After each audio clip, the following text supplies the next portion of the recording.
Gotta move Tuckerville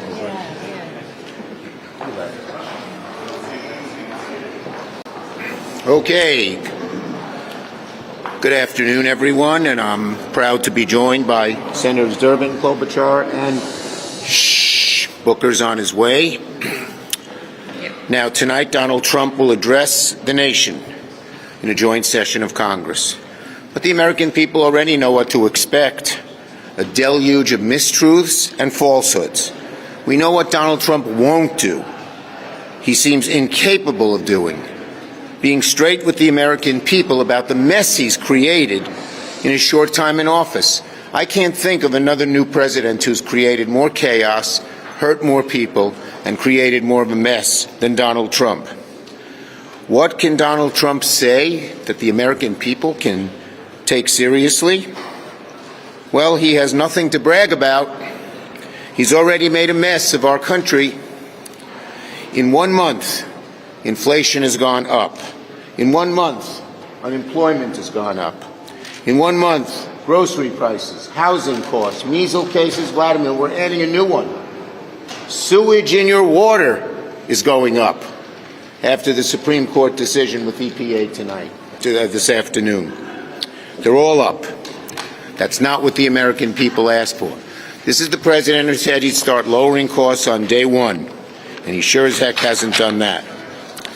By the way, another thing that he's just done is start a trade war with Canada and Mexico. I have never seen such an important policy that affects so many people and their costs come into effect with so little thought, so little analysis. It's amazing. Huge industries in every state are going to be hurt. It is now estimated that the average American family in 1 year will pay $2,700 more because of the Trump tariffs. And they don't even know what the heck they're doing. He gets an idea in his head, he thinks, oh, that's a good idea, without any thinking of the consequences. So after the tariffs, everyday goods are going to become more expensive, from the price of gas and cars to cheese and dairy and everything in between, devastating our farmers, our small businesses, American families. According to the CEO of Target this morning on CNBC, consumers could see these higher prices within a few days.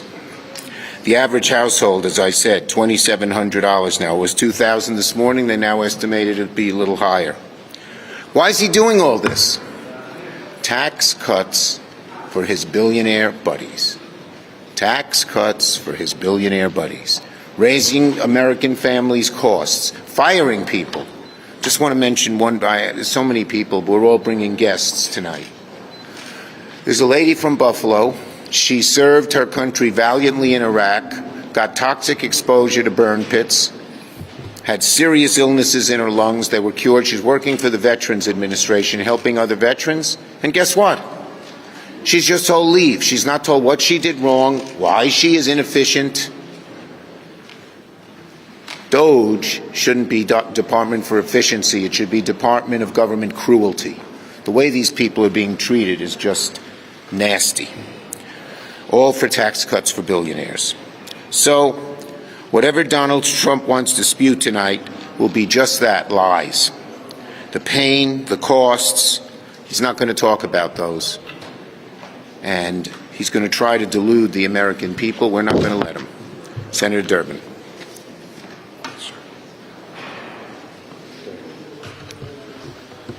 It's the #1 cancer cause of death among children.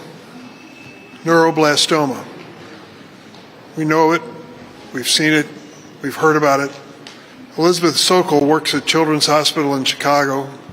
She's been researching it for 10 years, trying to find ways to bring a cure to this terrible scourge that kills these infants and toddlers. But she hasn't been able to work for the last 7 weeks. Why? Because the Trump administration has basically shut down the National Institutes of Health. The research grants, which they are supposed to award and give on a regular weekly basis, have been suspended while Elon Musk and his chainsaw go through this agency. Who do they go after first? The young researchers who are being brought into NIH in the hopes that this will be something that they want to dedicate their lives to, the next generation of medical researchers. As far as the Trump people and Elon Musk are concerned, They're all just numbers on pages. I can't agree more with what Chuck Schumer just said. This is cruel. It is cruel to these researchers who've given their lives for this purpose. It's cruel to the families who are praying, just praying to God every night that somebody's going to find a cure. That's what's at stake here. This isn't a political victory. This is a human issue, a very human issue.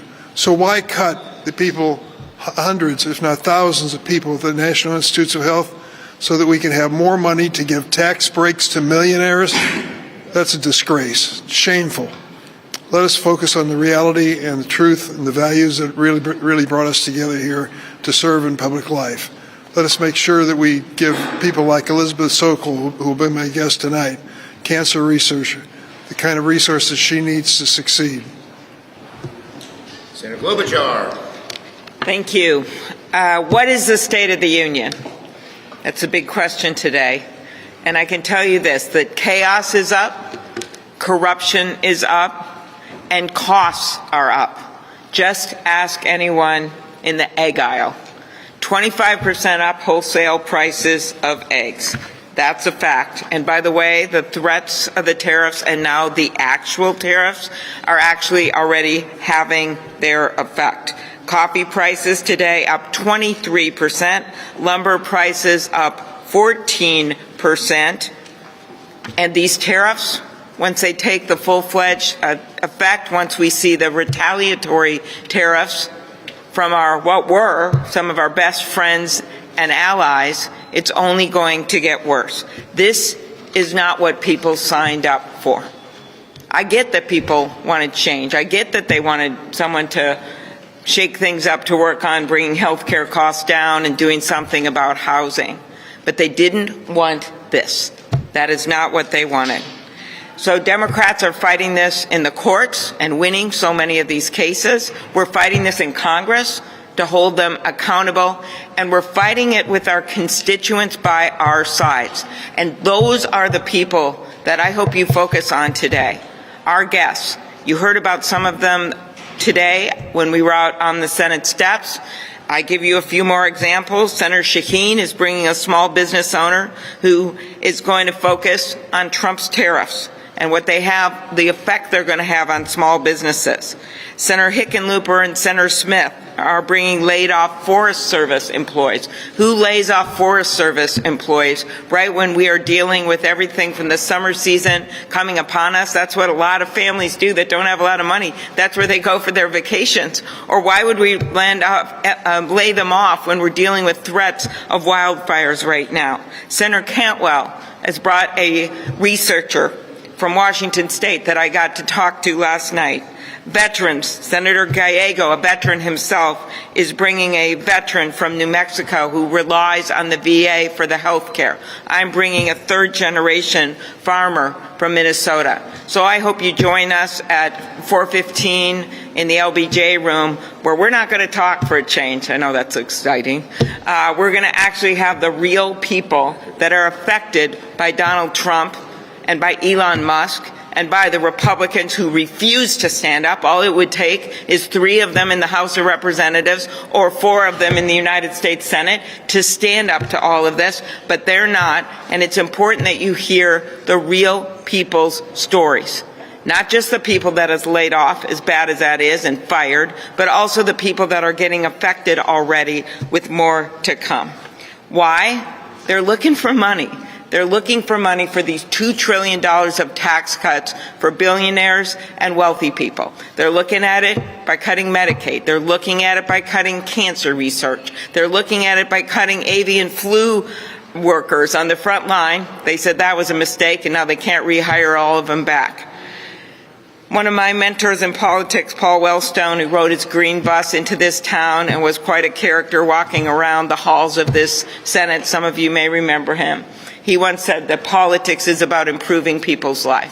What they're doing and what we're going to hear from President Trump tonight, that's not about improving people's life. That's about good TV, grandstanding, and the Oval Office was one of our best allies, a man who stood up against a dictator.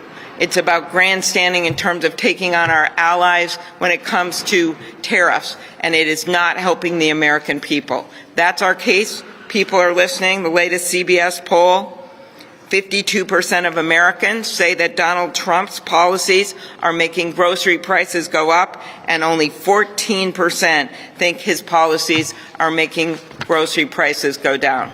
That's a number to remember. Corey. This is really simple. We live in a country right now where we're seeing prices for groceries going up and people's confidence in this economy going down. This is very simple.